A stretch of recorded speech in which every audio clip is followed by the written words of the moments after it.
Bam. Boom. Recording. Welcome In back progress. to episode 38, not 37. Episode 38 of the Six Man Tag Podcast. Thank you. Episode 38. We're back. Six Man Tag Podcast. Thanks for listening, whether you're Apple, you're Spotify, if you're looking at our faces on YouTube, thanks for that. Hit subscribe while you're at it. And go follow us on the socials. That's right. I'm doing plugs at the beginning. Which is we're gonna do them. We're gonna do them at the beginning. Them and the end. I like it. It's like beginning, a plug sandwich. Beginning and the end. I like it. Follow us on Twitter at Six Man Tag, on Instagram, Six Man Tag Podcast. Hit the link tree in the bio. Join the Discord, even though we don't use it, but someone start a conversation in there.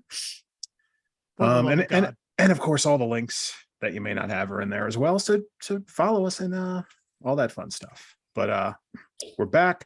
We're talking about Bray Wyatt today. We're doing a deep dive, as the subject told you, as the description told you on the episode you clicked on. But anyway, let's do our intros before I forget, like I've done in the past. I'm Mike. Joining me as always, as he has a coughing fit, but I'm going to throw it to him anyway. It's CJ. I thought you might forget again, but yeah, that's right. No. Craig Francis, aka CJ Doyen, aka whatever your asshole. Usually, that's what people call me, but that's all right. I'm used to it. However, speaking of assholes, move it right on along to the next asshole in line. My favorite asshole, the man of 1,001 intros, or is it 1,001 assholes? I hope not. Oh man, Mr. Skylar Strange. It's a lot of holes. Hello, my name is Kane, and welcome to my paradise, my hell. Over the years, one by one, victim by victim, I've destroyed my enemies, becoming the podcast's worst nightmare, just like Master Wayne predicted. All the greats have fallen before me. Bruce Valanche, Craig Francis, Dennis, I could keep going. But let's start with my old friend, Anthony. See, we both saw eye to eye, Anthony. We were both hungry, round, and most importantly, we both love pizza. Good night, you kings of Maine, you princes of New England. Kings of New England. Kings of New England, yes. That was Michael Caine as Caine. Yes. I got that part. I got that. Mm-hmm. Yeah, for sure. Listen, the references usually hit. Okay, just making sure. I like the cross contamination you got going on there. Anyway, who the fuck is that? If you can put Jesse Ventura in new places, I would be open to that. Besides Mordor. Oh no, Jesse Ventura's not going away anytime soon. No, I know, and I know you can't break it out every week, but if he moves, I'm open to what happens. I feel like there's a story here that could be told through these intros. You want to see the adventures of Jesse the Body Ventura, all right? You want to see which state he's doing his push-ups in this week, all right? We got a twofer. You should literally just make an episode of this. A one and a halfner. But before it gets too long, who the fuck is that? Well, I'll tell you who it is. It's the very first five time. We are not five time. That was only for five time. Six Man Tag Podcast guest, Mr. Chris DeAntonio. Yes. Good morrow. How you doing, buddy? Evening. What's up, man? We did it. We were horrible on that. I was running with it. I was just running with it. I thought you guys were doing like echoes, so that's why I was like, fuck it. I'm going for 5 myself. I'll just spin a Rooney and take apart my whole fucking living room. Yeah, we talked about that. Not enough space. I got a wall behind me. Just destroy everything here. Yeah. I'll be like Undertaker refusing to do a spin-a-rooney, even though everyone's trying to get me for like an hour. I feel like that ended up happening at a house show. I'm sure it did. It was like after Raw went off the air. Like, yeah, it was like after the cameras cut off. Yeah, but like they still had cameras on, and he just didn't do it. Right. And like Triple H was begging him, and Booker T was begging him, and everybody was begging him. That's when you rib him and tell him the cameras are off. When very clearly. Oh, I'm sure they did. I'm sure he just didn't care. It was still a live audience, and he's because you're still trying to keep the character for the live audience, if nothing else. There's some good stuff out there, by the way, on that. I think there's like a whole thing on like when the cameras like stop rolling. Like there's probably like hours of footage of like Austin and The Rock like singing Margaritaville like in the ring after the show goes off the air, just like live like shoot drinking, not even just like doing the gimmick pour half the beer down your down your chest. So I'm a little afraid yet very intrigued to see the Randy Orton reel. Because I imagine there's some funny, I was about to say it could be some funny stoner moments, but at the same time, it could involve fecal matter in somebody's bag, which is a true story. And X-Pac do that too. I mean, there's been a few over the years. He stuffed. No, I don't know. I don't know if I've heard that one, but at the same time, I'm like, I mean, allegedly, I don't know how many of these stories have been confirmed. That was an old thing. That was something that used to be threatened in the OTW locker room. It never actually happened, but like when Bryan was pissed at us, he would be like, I swear to God, if you fuck this match up, there will be shit in your bag when you get back here. I'm gonna RKO your gym bag. Wait, that doesn't make sense. You'll see when you open your gym bag. Yeah. Exactly. Chris, any shenanigans in the House of Hardcore locker room or any W locker room that may have involved someone shitting in someone's bag? Shitting? No. I feel like by then we might have been past that. Yeah, nowadays we've had a couple of food fights in the locker room before. Yeah, we almost got into a lot of trouble at one of those stadiums up in, I think, Troy, up by Albany. Yeah, I don't know what we did. We set the fire alarm off over there. It was a big deal. I think it was somebody's birthday, and I think it was Mike's birthday. Cake went flying all over the place, turned into a big mess. But no shit in anybody's bag. Good. All right. That's good to know. It's a family show. Yeah, this is a family show too, as we've said, like podcast. Asshole and shit and everything else. Oh fuck. Dennis is a cunt. You thought. You thought. But anyway, we're not here to just talk about shenanigans, boys. No, we got a deep cut today. Wait, if you will. Wait. We're not talking about the place with all that shit on the wall? No. The place that Farva likes with the mozzarella sticks? What's that place you like with the mozzarella sticks and all the goofy shit on the wall? When you first said like shit on the walls, I instantly thought of Bob Saget. And yes. Yeah. There's shit everywhere. Like the only good scene in that dumb movie. Yeah, that whole movie's terrible except for that scene. Oh man. But yes, we are here to talk about Bray Wyatt a little bit more. We touched on a lot of it. I thought we were talking about Husky Harris. Oh shit. Well, technically we are. That's where we're going to start. But we brought up a lot of this, a little bit of it last week in our Factions of the 2010s episode. If you didn't listen to it, as soon as this one's over, go one episode back and listen to that. A lot of Wyatt stuff, a lot of Shield stuff, Nexus, New Day, blah blah blah. 2010s, good shit. Good stuff. But yeah, it's such good shit. That's relevant to Bray Wyatt. But yeah, Bray Wyatt. But yeah, Bray Wyatt. We got a lot to cover. I mean, and let's just start with good old Husky Harris, because we could not be sitting here talking about this, if things don't change, because early on he makes it to, by the way, Bray Wyatt, for those that don't know, the son of course, old school wrestler IRS. Erwin R. Shyster, excuse me, the tax man. You got about a little less than 6 months till he comes around, making sure that everyone pays their taxes, and you see that man with suspenders coming your way, you better hide. Or just make sure you filed your taxes on time. Yeah, then you're good. I mean, yeah, if you're not a criminal, you're all right. Right, then what's he gonna do? Looking at you, Wesley Snipes. I was waiting to see who you were going to say. I was about to say you had been in tax trouble. Shakira, but technically overseas, not here, so IRS wouldn't care. Yeah, true. He'd be like, "There's somebody else's problem." Right, exactly.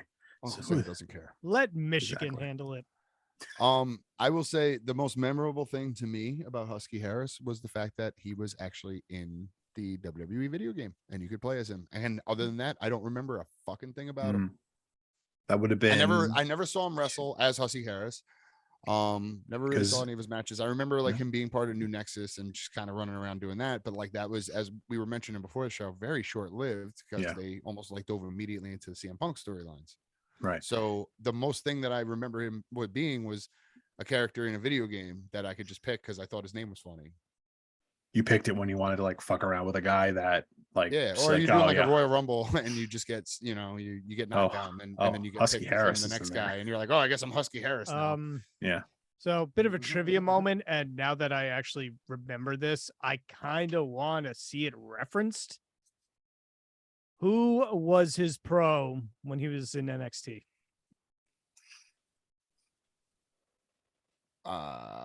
So I'm gonna bow out of this one because I just read on his Wikipedia page who it was. Yeah, I have no idea. So, okay. I mean, I just read it now too.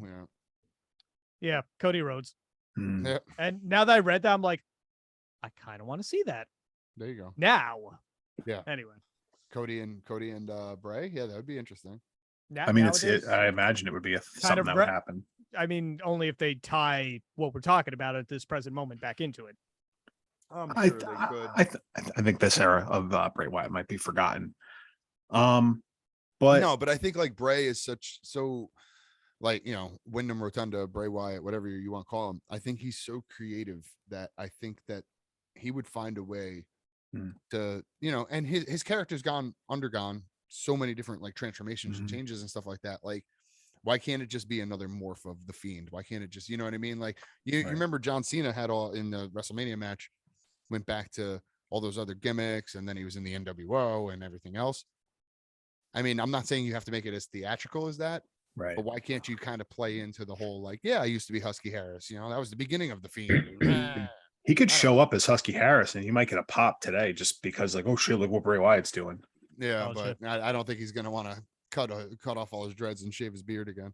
No, they can make it happen. They got makeup people and wig people. They can make it work if they truly wanted to. But we're getting ahead of ourselves. Look, Husky Harris. This could have been a case of like they cut him, and they just go, all right, this didn't work. On to the next.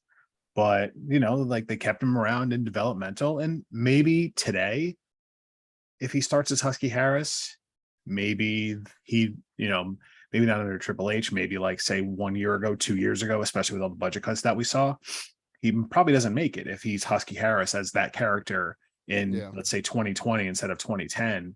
He's probably cut without a care. And to be fair, he cut Bray Wyatt too. Yeah. I'm okay. Well,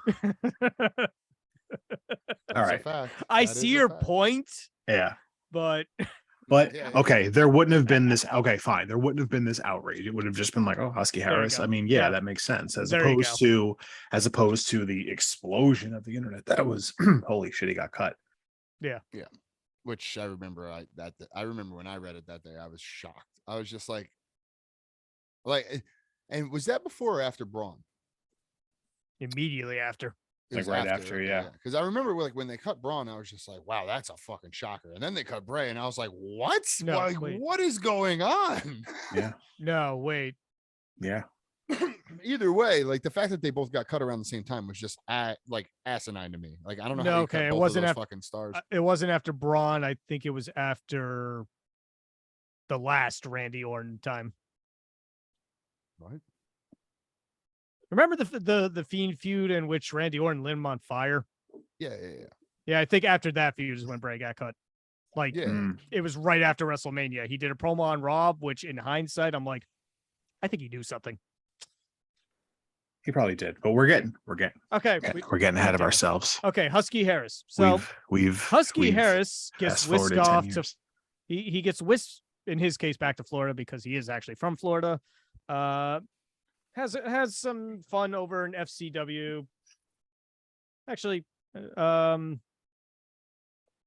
FC. Chris, do you have anything about Husky Harris? No, I just remember he used to always say the same thing all the time in his promos. What did he used to say? He He's like, I have a Ferrari engine and a tank body or something. He used to always say that. Now See, I that don't okay, know that. I think you're right. Actually, there was something going on there. Yeah, like it was. That was. I mean, you asked me what do I remember Husky Harris, and that's basically all I could give you. If you So, said nothing, I also would have That believed would that. have we would have accepted that. We would have accepted nothing as well. yep, that's about all you can get. Anyway, No, but Yeah. it just go it's amazing, and we touched on it last week in the factions episode about just how like the Nexus group itself was cool at the time, but just looking at the majority of those guys and those gimmicks, it was just brutal. Like Yeah, they it really wasn't, like outside of Wade Barrett and Daniel Bryan, there really wasn't a lot going on. Heath Slater, Didn't have to be that way, but no, but you look John at Cena kind of buried the momentum they had, and then after that, right. none of them but even had before, gimmicks. by the way, I just want to something I didn't totally realize that kind of connects to something that Vince had some. I'm not gonna say fetish, but obsession with. Wyndham, as his father named him, also played for Troy University for 2 years, and he was a defensive tackle and a guard. So there's another former football player for you. I almost put that. I would chalk that up to like the being a second generation guy versus just a football player. Granted, at the time, they were developmental was looking for a lot of those guys anyway, like those football player types. So it could have went both, but also I just depressingly found out he's only a month younger than me. Anyway, I mean, we're that's where we're at. Exactly. When you see a lot of when you see a lot of pro athletes that were born after the year 2000 now, it's rough. It's rough out there. it's So- rough out there, buddy. Anyway, so nothing really happened there. Let's say he went to FCW. Some stuff happened. Some stuff happened. Right. I He was probably kicking around with good old Bobby Dutch for a little while. I imagine they were there at the same time. Probably. Yes, they I were. would think so. Yeah, they were. I'm trying to remember some of the people he had matches with when he was down in Florida. Dean If you can, Ambrose, I was gonna say if you can name some of the okay, fine, that makes Leo sense. Kruger. Yeah, I'm just gonna name some guys Yes, just to please. put you in that period of time. Mhm. So we got some names like Big E, Langston. Still have the name. Yep. Dean Ambrose, Leo Kruger, Damian Sandow, Richie Steamboat.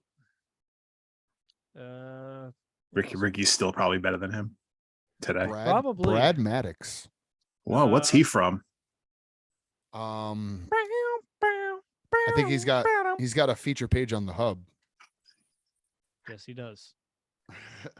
I still wonder if Xavier Rhodes. Xavier Rhodes. Wait, Xavier Woods. You'll get there. Thank you.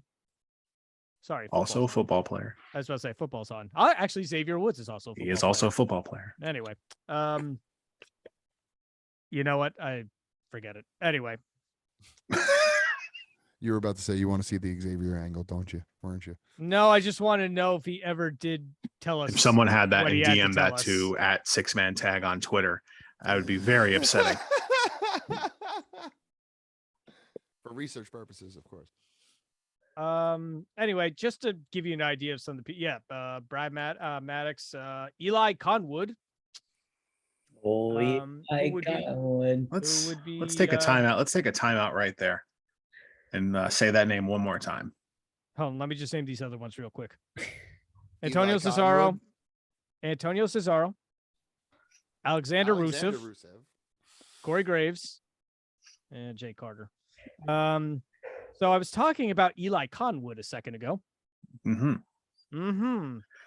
Seems like he, for as awful and non-existent as a wrestler he was, he still had an important part in wrestling history.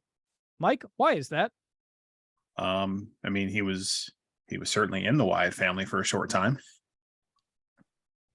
a brief time when it first started. But he's he basically that was the first member of the Wyatt family. Mhm. So he'll always have that distinction, and only that distinction And ever. only that. He sucked. I gotta look this dude up because I don't even remember what he looks like. He was on NXT season 2, and John Morrison was his pro. He was a stiff. Oh, this dude. Yeah, exactly. And don't think he I ever saw looks him before. decent, just looking menacing there, standing there while Bray Wyatt cut his promos because that was all he was good at. I'm just gonna read. I'll just read this about his NXT shit. He spent most of his time defeating opponents such as DJ Gabriel, Tyler Rex, and Max McGurk. So, McGurk. Any relation to Coach McGurk? that's a great. I understood that. No, I reference. understood it too. That's a deep cut. Home videos is amazing. I love home movies. Home movies. Home movies. Wow. All right, I'm just totally off tonight. I'll see you guys later. Oh man, Skylar letting us oh down. and he's walking away. We got the blank Mean Gene background now. Yeah, where's Mean Gene? All of a sudden, Mean Gene just pops in from the side, and then Hulk Hogan. Yeah, We're live, pal. We're live, pal. Yeah, great. We're live, were pal. We're we live, talking pal. about What that? the fuck is going on here? Were we talking about that promo like a few Hulk weeks ago? Hogan, would you tell me these Yeah. fans what the fuck is going through your mind right now, Hulk Hogan? Yeah, because we were talking about Sid messing up his promos. Yeah, we're live, So- pal. Live, pal. So, Eli, for freak's sake, I'm just Eli spatting Whitney. 1,000 tonight. Eli Inventor of the Whitney. cotton gin. Yes, exactly. So after he more or less basically dropped Eli. By the way, the Sid Kevin Nash promo flub is "I'm twice the man that you are and only have half the brain," Yeah, which I is know we hilarious. established, but it's funny every time. It's It hilarious. is. Possible you can do it. So anyway, Wyatt suffered a torn pectoral muscle.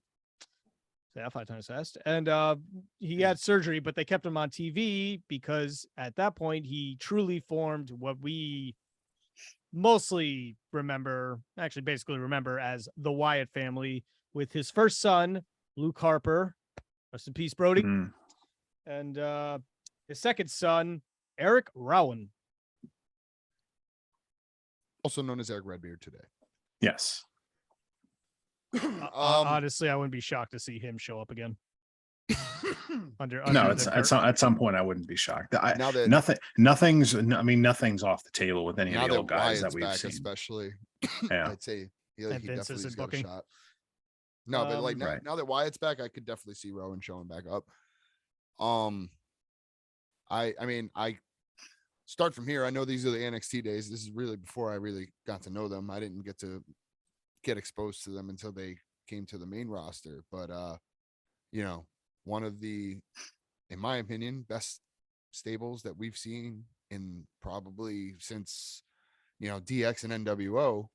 And then all of a sudden we got these guys in the Shield. Yeah, fair enough. Evolution was always a good one too.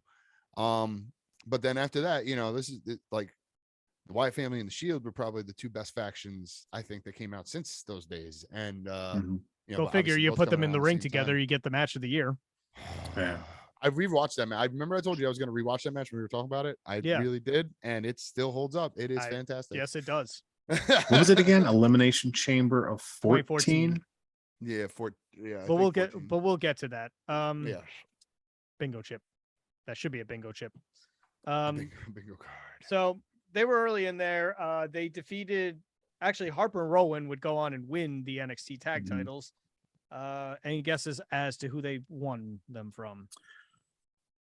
Because it's early NXT, I'm not sure. Yeah, I'll give you a hint. One of them is.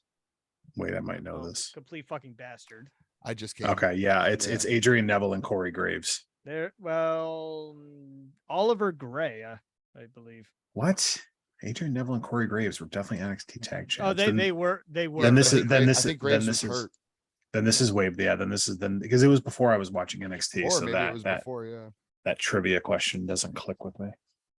Okay, but surprisingly, I don't think we ever got an interaction between Bray Wyatt and Bo Dallas in NXT. Or really ever. I was gonna say yet. Oh yeah. Thanks, Meltzer. You fucker. You're welcome. Now he's gonna write some article about me about something with my dog that I don't have. And he doesn't know who the fuck I am. So anyway.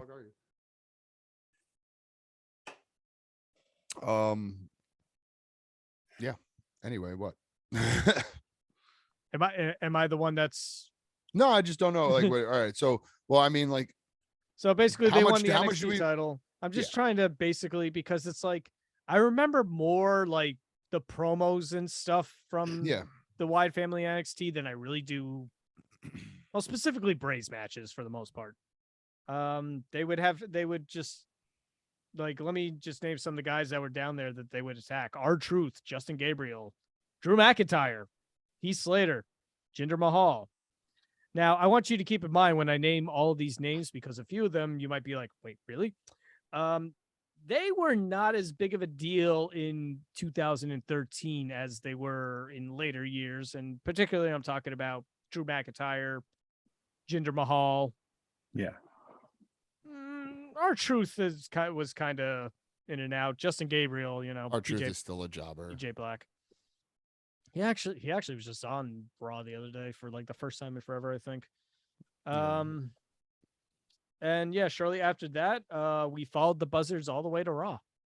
Yeah. Now, also, I think if if the same Wyatts came along in NXT in the golden era into like 2017, I think they would have been more memorable in NXT.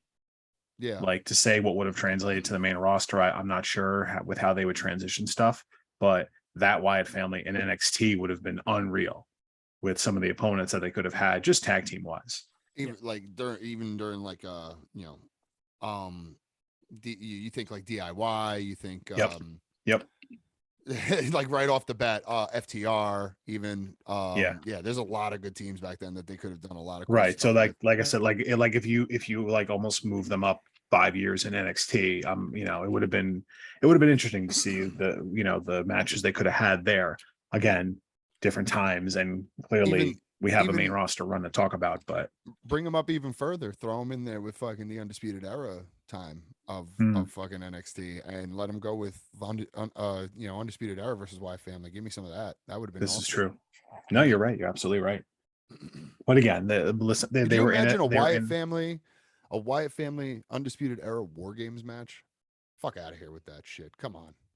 Would have been wild. Fuck, I want It would have that. been wild, right? That'll never happen. Nah, I know. Well, listen, mate. A couple of reasons. Not the same. But plus one of them is no longer with us. That's no, and of course, right, of course. One of them's in God mode. One of them is in drip mode. One of them is never going back to WWB, or at least anytime soon. I don't know. Right. And so on and so forth. Yep. Yeah. So made their main roster debut.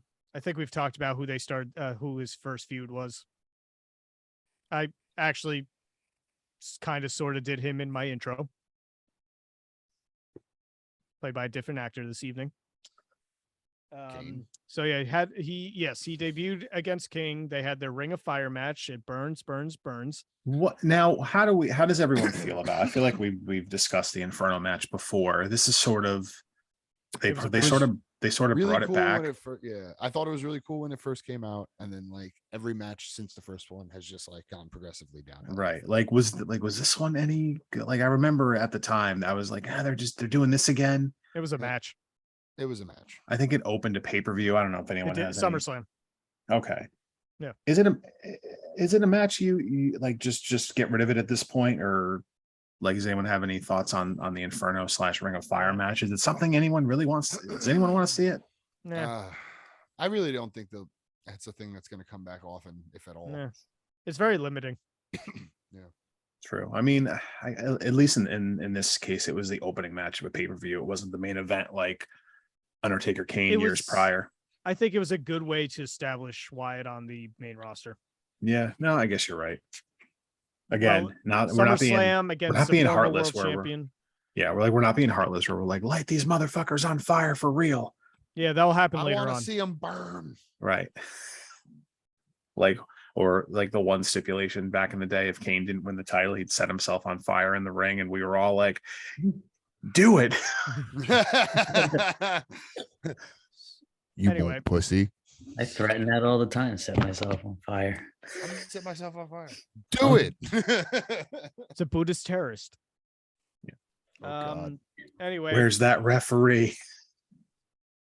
He's on fire. Chris just comes out of the curtain. He's fucking in flames. I told you I'd do it.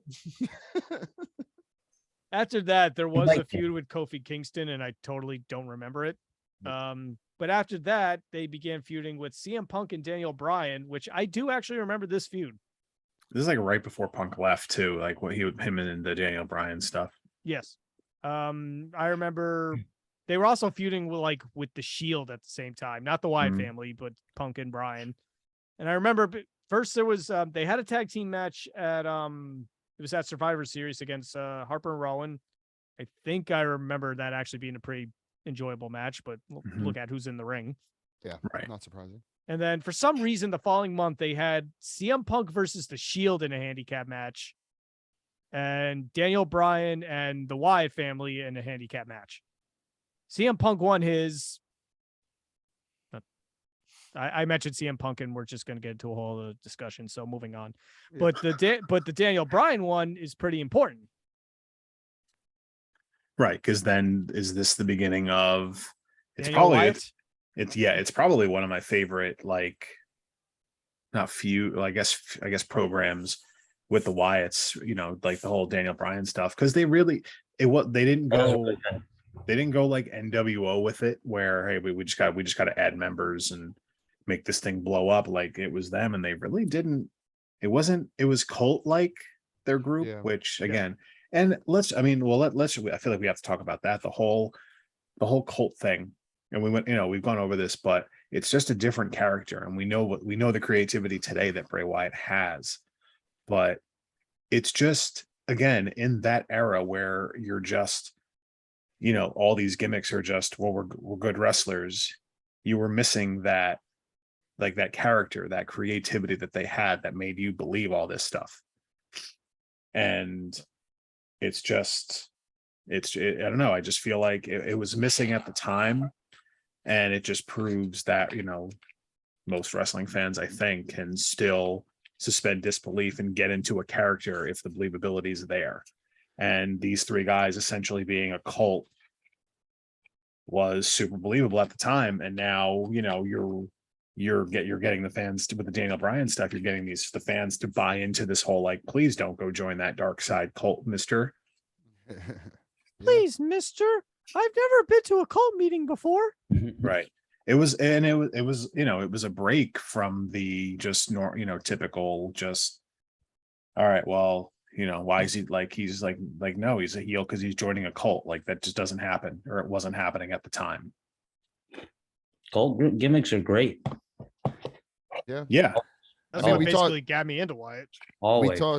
We talked before about like how we all loved the Ministry of Darkness back in the day, and like that had the same kind of feeling to it. I mean, that was a lot bigger. That was almost like an NWO version of like what the Wyatt family was, where like like how you were saying before, that they were just soaking up members and just trying to abduct people and everything else.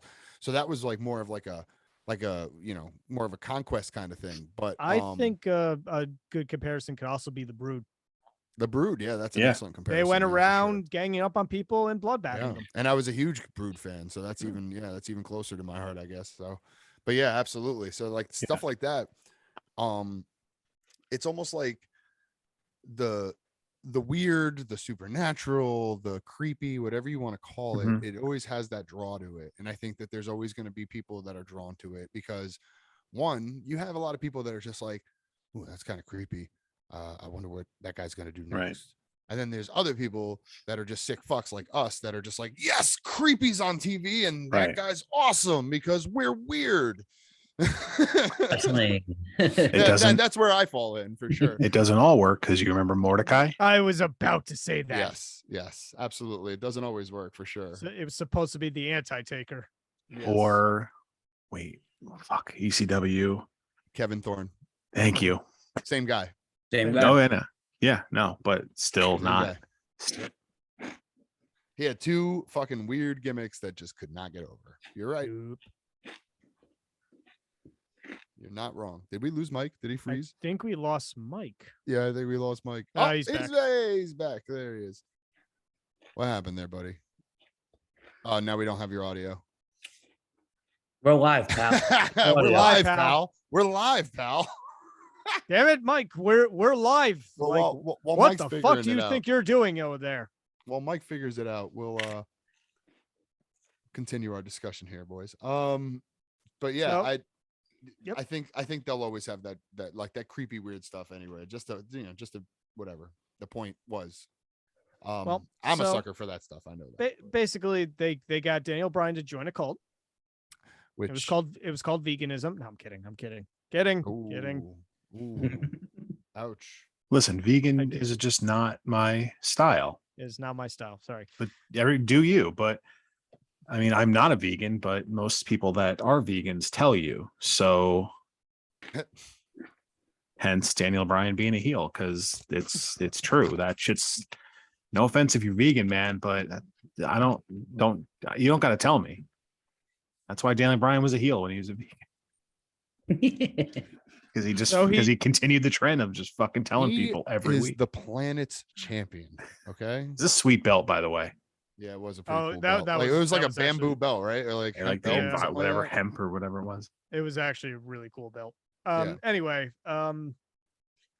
so basically Daniel Bryan has to join the cult because one night on Raw, he went through a gauntlet match. He beat Harper and Rowan so he could face Wyatt.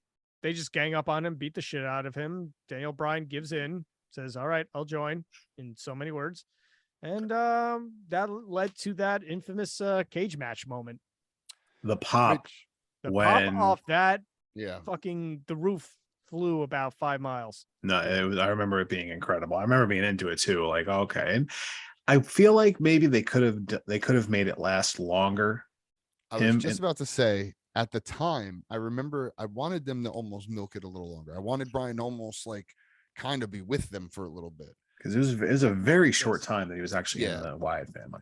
And then yeah, it was like 2 weeks. And I thought that like, yeah, they really like did it way too fast. However, in retrospect, you look at that pop, like you guys mentioned, that place was absolutely going nuts. So I mean, what do I know? Maybe they did it at the fucking perfect moment because the place was going nuts for it. So there is such thing as too slow of storytelling in wrestling. absolutely. But I don't think that's a case. I just think that like people would I think at that time, Daniel Bryan was the most over wrestler on the planet. And I don't think it really mattered what he did at that. Like from then until WrestleMania 30, Bryan could do no wrong. And he was the world's favorite wrestler. And I just think that was it. That was just the momentum he was running at the time. Agreed. But the pop was incredible. And listen, I feel like all this time Bray Wyatt's put himself in a nice spot where he's not really taking bumps every night. He's getting over a lot more on creativity and promos as opposed to just, work rate. He's made himself an attraction. And that's what it really is all about when you think about it. Like think all the best contracts in wrestling today are the attractions. It's your Brock Lesnar's, your Roman Reigns is now working an attraction schedule kind of. He's working a little heavier than Brock was when he first came back, but like so is Brock. Like Brock's working more than he was when he first came back too. Like give credit where credit's due. But I think that like if you can make yourself into that like legitimate draw, legitimate attraction, I think it's better that you're not wrestling on TV every week. I think it's better that they save you for the pay-per-views and especially the big four, and you have your big matches and stuff like that. Because if you put Bray Wyatt on TV every week, I mean, granted, you're going to have him on TV every week one way or another because you want to keep that fucking steam rolling. Yeah. But if you have him wrestling on TV every week, that means you got to pretty much put him over every fucking week. Yeah. If you want to keep him strong, strong, which is a place they'd be cornered much later. Right. On. Exactly. So if you want to keep it as like, hey, this guy, maybe he doesn't wrestle all the time, but he wrestles a lot of big matches and he wins them, or he usually wins them, and he still has all that strength. Because then, if he loses a big Survivor Series match or SummerSlam match, to Edge, Cody Rhodes, Randy Orton, any of those guys. Is that really hurting him that much? No. No, you he have always loses. well, like I'm hoping that they kind of build him better now. Yeah, and not they don't now, make him but lose. he But yeah, used at that to. time, yeah. No, I hear what you're saying. But he's There been- I'm saying- would be an issue with Bray actually winning big feuds. Yeah, that That was has, a but concern that a lot of again, people had. under new management, people keep that in mind. Right. Nowadays, yeah, it'll be much different. I'm very So much into what's going that's on why right I'm now. kind of keeping my hopes up, because if they can build him right and kind of make him, if they want to make him into the monster he was, but like actually make him legitimate, he probably shouldn't lose a match for at least a year. And how do you do that without having him wrestle on Raw every week? Like, does that mean he has to win 52 fucking matches? No. Actually, it's even more problematic because he's on SmackDown Either way, it doesn't matter. and he's listed. You as have the top 52 face. weeks in a year. Does that mean he has to have 52 wins under his belt at the end of the year? No. No. But I don't think he should lose a match for at least a year. 7 pay-per-views and like special Yeah. episodes, I think or whenever they're going up against AEW. I think they're realizing like the special attractions they have, they can get away with only putting them on every so often, and it works. Bray So gets Bray- over half the time just sitting in the rocking chair at that time. You just start Right. singing, he's got the whole world in his hands. Yeah, He just blows out a lamp and people go nuts. right. But like think about how crazy that is, where you have some wrestlers around the world that have to do 450s and tope suicidas and They think they have Young to. Brooks. They think okay, they right, have to. right. But okay, think All I'm saying, have I'm to. old school, man. I'm old school. I believe in storytelling wrestling. I believe in creativity in wrestling. That doesn't mean you have to do 450s. It doesn't mean you have to Right. do senton atomicos. It doesn't mean you have to do fucking con hero fucking blah, blah, blah, blah, blah, blah. It doesn't matter. Like, if you can tell a story and if you can build a character, the people will love you. Simple No, as that. agreed. No, agreed. And like you look at like Bray Wyatt, like you said, all he has to do is sit in a rocking chair or play a song or sing a song or blow out a lantern, and it gets the same pop as guys having to break their fucking back every night. I would say a bigger. Using pop. a Roddy Piper spot. You don't have to win Yeah. it. He doesn't have to win a title. He'd show up, do his shit. Doesn't have to wrestle. Same as Roddy Piper. That having been true. said, from here, Daniel Bryan and Bray Wyatt would go on to have a match at the Royal Rumble. And to me, that is that might be Wyatt's best single match. I was gonna say, surprise, surprise, one of his best singles matches is with one of the best wrestlers in the world. Yeah, that match was excellent. Yeah. Also, that Royal Rumble being famous for making Rey Mysterio the biggest heel on the planet. Yeah. Mm-hmm. Nobody wanted to come out number 30 for that one.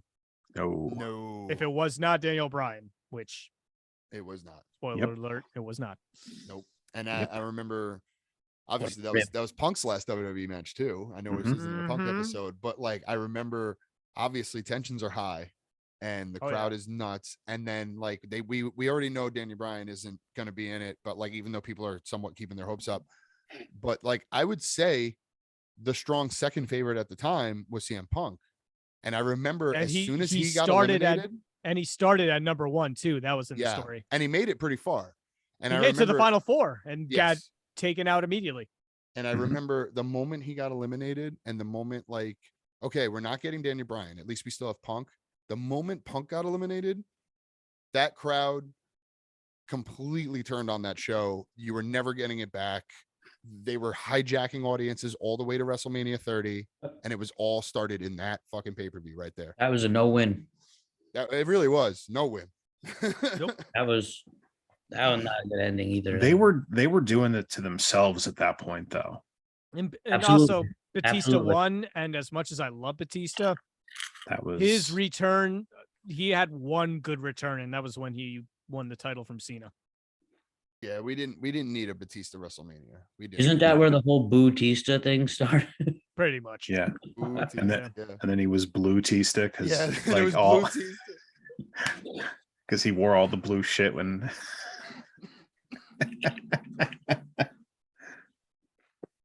I've been said. He's still my favorite wrestlers. He has my favorite acting career out of former wrestlers. I mean, that blue gimmick that he wore that night. I remember like I was just like making fun of him like crazy when he showed up. I was like, what the fuck is this? Why is he all in blue? He's not even matching the other guys. And then I got on Twitter and I was like, oh no. He starts just scrolling through memes and hashtags. And I was just like, oh my God, the internet's losing its mind right now. I'm glad I'm not the only one. Oh yeah. Oh yeah. Blue teased. I totally forgot about that. Then he would go on to be Drax. Right. Taking the blue thing even further. Right. Worked though.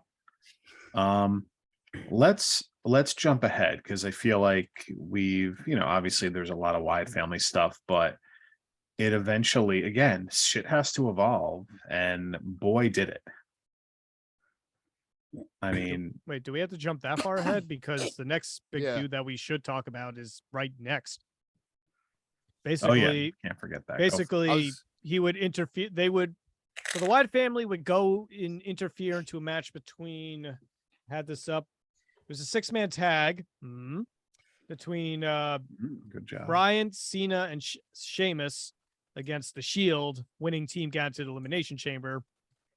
They came out to attack Bryan, which got Bryan's team the disqualification win and thus kept the Shield out of the Elimination Chamber. And the Shield were mighty pissed about that. Rightfully so. And so we got possibly one of the best 6-man feuds ever. And that led to one of the best 6-man tags ever at Elimination Chamber 2014, as we have already talked about. The Shield versus the Wyatt. Go back and watch it. It's fucking awesome. Oh, it's great. Do it. It's so worth it. Like I said, I went back and rewatched it after we recorded that episode, and it holds up. It is fucking still fantastic match. I enjoyed it thoroughly. Definitely if you haven't watched it in a while, go back, hop on the cock, just hop right on the cock and watch that match. Do it. And also importantly, after they won that match, and also a rematch on Raw not that long after, which was not as good as the Elimination Chamber match, still a good match. They would interfere and cost Cena the title against Randy Orton. Huge pop. I remember watching that shit, and we got Bray Wyatt feuding with the face of the company for basically a rookie year. Good amount of time. Getting the face of the company at the biggest show of the year. I think they like you. Well, sort of. Such good shit. So yeah, we got the Cena Wyatt match at WrestleMania. Question: do you guys think it made sense that Cena won? Or are you with me? And it was and carry on. I was gonna say, to me, it was just another case of LOL. Cena wins. Yeah, no, that's exactly what it was. Cena, I think, and this is why Cena gets a lot of the hate that he got, is because of this whole stretch where you look at all of it, like he stopped. Skylar, you've referred to Triple H's reign of terror in the 2000s. Yep. Then you look at John Cena, who did almost the same thing. Oh, the LOL Cena wins there. Yeah, when it came to the Nexus, and then the Wyatt family or Bray Wyatt. Just how many, like, there was Ryback. Ryback. How many guys were just stomped out by Cena though? It was a shame. There were so many times that, like, later, obviously later he'd be better about it, but I feel like it kind of took to around the time. Yeah, well, maybe when he was feuding with CM Punk. It's easy to say he, could be better about it with certain people, stuff like that. Right. But I think what upset me, not so much that he beat Wyatt at that show, but more so he basically also took out Luke Harper and Eric Rowan at the same time. It's like, come on. What the fuck? It was super Cena, man. It was LOL Cena wins. it was a real thing. Like that's what we were all posting on social media after pay-per-views, because it was literally, didn't matter what the odds were, it didn't matter how many people he was facing, it didn't matter who interfered. LOL, Cena wins. Fucking Hulk Hogan. It was the same thing as Hulk Hogan. And the bad part, the shitty part was that Hulk Hogan like never stopped doing that. Like even like no matter where he went, like it just never ended with him. He did it in WWE, or he did it in WWF, did it in WCW, did it in WWE, did it in Impact or TNA, whatever, when he basically took over the place and started running it and basically putting himself and all his buddies over. So like Hogan's never gotten out of that headspace.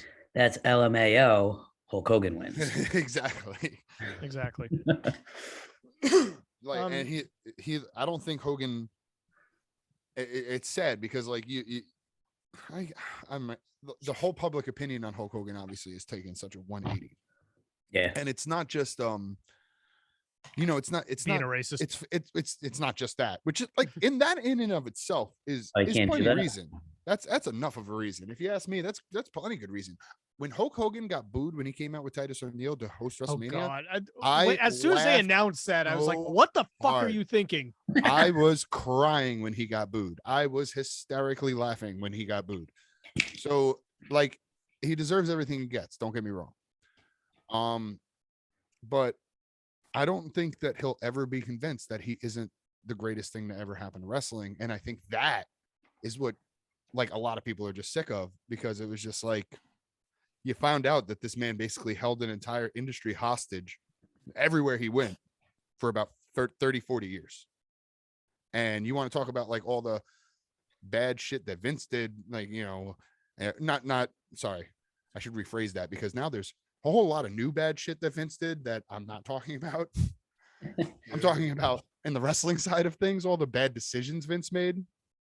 And then, people criticize Vince for all the terrible ways that he ran WWE for the however many years. But like, are they not the biggest wrestling company in the world? Are they not worldwide known? Do they not have a global audience? I would think that, like, as much flack as Vince gets, he's probably doing some things right. Unfortunately, I mean, you could go listen to that episode in the archives, except you can't because the audio was so fucking horrible. Yeah, it's lost. It's lost forever. There's a lost. Yes, folks, there's a lost episode, and no, you half a person who is only curious about it, you're not going to find it anywhere. Who is Anthony? Because Anthony will never make his podcast debut. It just won't happen. No, but he got to become a meme that night, so that's true. Yeah, he did. Good old casting couch. That's right. Oh God. Now he would feud with Cena. He would lose the WrestleMania match. A month later, they'd have a cage match, which Bray Wyatt won via Choir Boy. Oh yeah, I remember that. Ooh, by the way, a little trivia question for you. Well, not even question, just a little trivia fact nugget for you. A little nugget.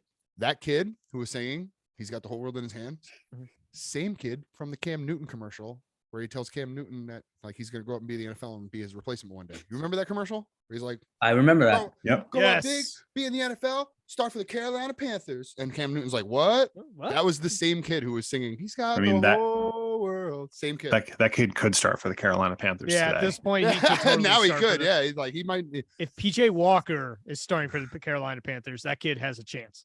Yep. Mm-hmm. What? But any of us could probably start for the Carolina Panthers right now. We're getting to that also point. True. Also, I think it's funny that PJ Walker is going to start over 2 like top 3 picks. Yes, I find it hilarious, and everyone crapped on us for not taking one of them. Yep. I mean, at the time, I used to want it is what it is. It is what it is. Worked out in the end. Mm-hmm. So there were a couple other feuds in there that we could kind of just go over after the Cena feud, where he literally buried him under a bunch of road cases to win the last man standing match and the feud. How ironic. There would be a feud with Dean Ambrose. Chris Jericho. Chris Jericho would win that match for whatever reason. Then they had a rematch and a cage match. Wyatt won that. So, okay, he won that feud. We got to... Then, for some reason, he let Luke Harper and Eric Rowan just go. Yeah. He just said, "Yeah, you guys are free." It's like, why? Why does Wyatt need to go solo? I mean, I think at the time they were probably planning maybe a solo push for him or something like that. Yeah. well, but so Do I we want to cut it off here and turn this into a part 2 just based on timing? how long have we been going? And a little over an hour. Because I think we have a lot to cover. I think we have a lot to cover too. I'd be willing to save an episode for what's next. All right. Just I mean, my- it's feels short to me now considering we've done a bunch of like 2-hour episodes and stuff like that. So I felt No, like we could have true. went a little longer. No, we normally we can only based on our own scheduling. No, With that's our- true. Based on our recording schedule is really what I'm getting at. Yeah, Little especially since inside baseball. Yeah, I hear what you're saying. So we have our other recording tonight. We can certainly do a part 2 next week, and Yeah, we then can do it can air. It can air in 2 weeks. Yeah. Leave the people on a cliffhanger. Sure. I like Because listen, there's a lot to cover with the Fiend. There's a lot to cover yes. with His solo part. all the solo parts, all the Funhouse stuff, Yep. honestly, a lot of Thunderdome stuff. As much as we Yes. criticize his release, there's a lot of cool shit they ended up doing that we can cover. We gotta have a Bray Wyatt part 2. We could talk about the deleter of worlds. You know what? I forgot all about that. Yeah, it sounded cooler on paper at the time. Of course it did. So did a lot of things. Yes. But I mean, listen, we hope you enjoyed this little part 1 ranting of us on the early days of Husky Harris / Bray Wyatt. And we thank Chris for copping on. But and Chris will be back next week for our special episode that you'll know. Well, really, Chris knows vaguely what we're doing. The other two don't what we're doing next week. What? But I'm excited for it. And we're, again, Inside Baseball, we're recording this right after. So I'm excited to finally break the surprise to him when I hit record. Oh boy. But if you want to listen to that episode when it comes out next week, what you have to do is you have to search 6-Man Tag Podcast on Apple, search 6-Man Tag Podcast on Spotify. You have to search 6-Man Tag Podcast on YouTube. You have to follow and subscribe, all that. You got to follow us at 6-Man Tag on Twitter, 6-Man Tag Podcast on Instagram. Hit the link tree in those profiles and find us. Yes, do it. Do it. Get the other plugs out. I think let's plug that Paperweight project because we got some stuff coming. Yes. I know we've been talking about it for a few weeks. I know people are probably like, where is the music? When is it coming? Mm-hmm. It is coming soon. Vocals have been finished on it. Everything is done. Now everything is tracked. Not everything is done. All that's left now is to do some mixing. So I'm hoping to have it ready for hopefully next week's episode because realistically I could have it done before this one airs. But if I say we wait till next episode, hopefully that once again we can get. Well, I was gonna say, this would mean you'd have to have it for me now because this is going up tomorrow. Oh shit, that's right. Because we're behind now. Pal. We're live, pal. I forgot. I forgot we weren't ahead anymore because we didn't record last week. Yeah. Inside Baseball. Thank you. But yeah. Anyway, so yeah, I'm gonna go ahead and say for the next episode because hopefully we can get together, shoot a video, and if not, I'll just come up with something. But the mix is gonna be done and the song's gonna be done. So look forward to that.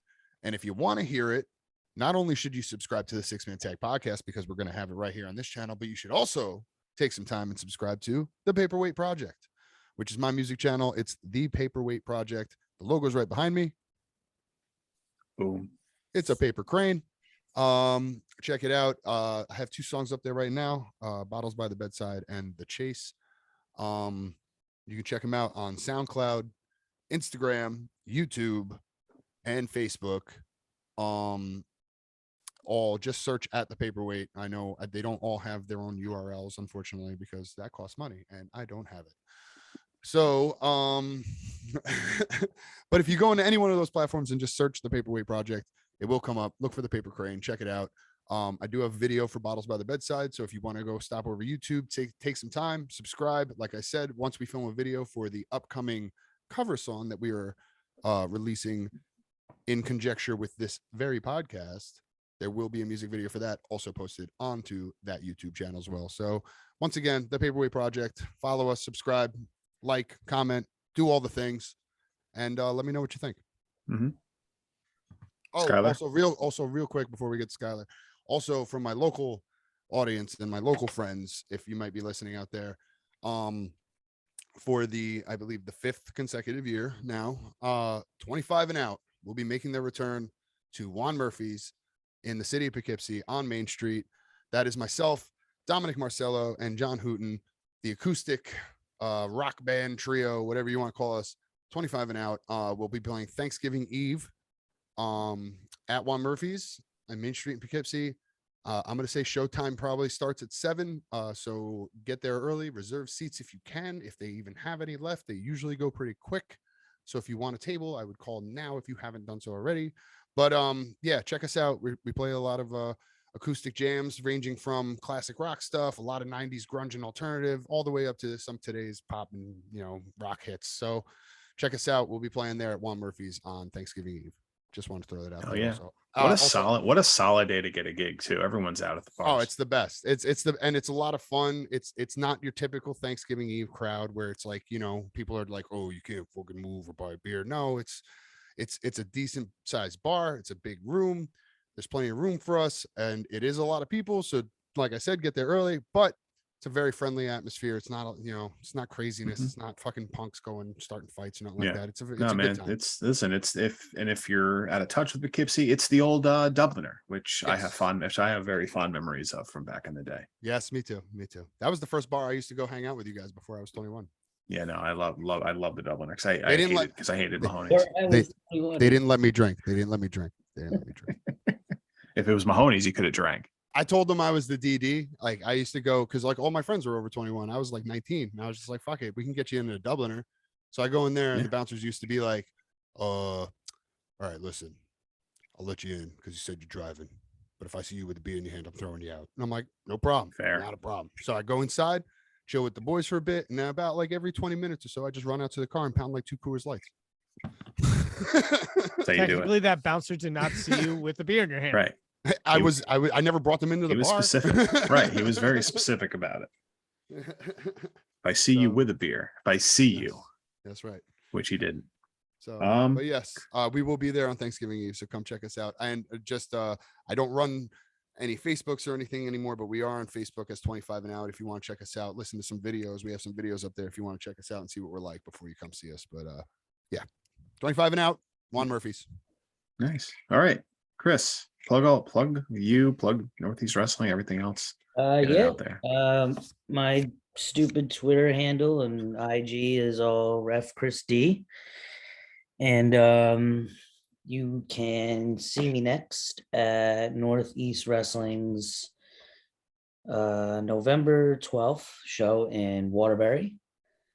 There's some more announcements that are going to come for that. I think we're going to have some really good talent there. And then I believe we have another show in December, the 17th, back in Bethany. So that is my immediate future for wrestling shows coming up. And no, some other stuff may come up. I'm still working on that. But that is what I already have planned. That's where I'll be. It's where you should be. I like it. Good old Connecticut. All right, man. Good shit tonight. I hope you enjoyed part 1 of our Bray Wyatt deep dive. Hey, Skylar, what are you doing on Twitch? Oh, that's right. I forgot about that. I got sucked into Persona 5 Royale because the original Persona 5 is my second favorite game of all time. So there goes it. That's a racing game, right? No, that's a Persona? anime ass JRPG. Oh, okay. Yeah, I was gonna say I've never played it. I have no idea. Yeah, no, it's my Like if second. you It could is the have only- if you could have a guess as to what a game is, that was so the bad. furthest away from the right answer that you could be. You know, like, and it wasn't even like funny to me until like I saw Chris kind of snickering, and then I was just like, oh, I said something stupid, didn't I? like Mario Kart. What's that? A first person shooter? It's an anime-ass JRPG that literally the only game I like more than that is Final Fantasy VII. And CJ knows how much I like Final Fantasy VII because he That's basically something we likes both Final agree Fantasy on, VII yep. as much. That is right. And Cyberpunk has made my top 3. But playing that, so the next 130 to 150 hours of gaming are gone. It's a long-ass game. And I like playing me some Overwatch too. I actually played with whichever window CJ's in that I'm pointing at. Yes. We need to play again. And Yes, also, we do.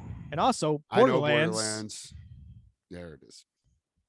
We will play Borderlands, and I definitely want to play Overwatch again. And maybe some Madden. Because be none down of to us play some paid for Madden. it, so it's much There more you go. enjoyable. You should hook the stream up for some Madden, and it'll Yes. be me versus you in a Madden game for Madden. our 6-man tag audience. God, I'm gonna get my Played ass. Madden whooped. since 05. Oh, Oh, man. We were talking about all the old So, Maddens so, today, too. All right. so, Mike, what did you get recently? But shout out to your cousin Taylor, the owner of Get Good Gaming in New City, Special New plug. York. Yeah, I mean, listen, he's awesome. The place is awesome. He's having, I mean, if you're listening to this tomorrow, he's got a sale going on, sports games, a lot of other stuff, some card stuff going on, but it's 5 sports games for $10. So in that pack, I picked up Madden 04, Madden 05, and ESPN NFL 2K5, which is probably one of the best football games of all time. And to get it for $2 each, that is quite the bargain. So Honestly, I want to but get seriously, capture cards, check out his store because it's great. He's got everything. He's got, Yes. I'm not into like the card gaming stuff, but he's got like Magic the Gathering and like Yeah. Pokemon and other stuff like that, and sports cards and video games. He's got it all in there. He also does like he'll do some gaming nights. Like he has a lot of like Smash Brothers nights. Oh, nice. Nice. Yeah. Nice. Yeah, so he'll do Yeah, no, tournaments and stuff. like I guess have the pleasure of working like less than a block from that store, so I will find myself over there quite frequently. But Get Good Gaming in New Definitely City, New check it York, out, guys. on South Main Street. I forget the number of the address, but you can't miss it. All right. I like it. Listen, man, this was cool, man. Part 1, Bray Wyatt deep dive. I'm excited to really just for our own schedule and timing. We do record this late at night. We got other shit to record. I know people listening don't really care, but it'll be better if we just save the Fiend stuff for a part 2, which we're gonna do. So look out for that. I think in 2 weeks, because I think if we record another one tonight, if we record that next week, it'll be out in 2 weeks. So look out for that in the future. Gotta subscribe to all our feeds though. 6-Man Tag Podcast everywhere. So yeah, I'm wrapping this up. So for Chris, for Skylar, for CJ, I'm Mike. Thanks for tuning in, everybody, and we'll see you next time. Peace.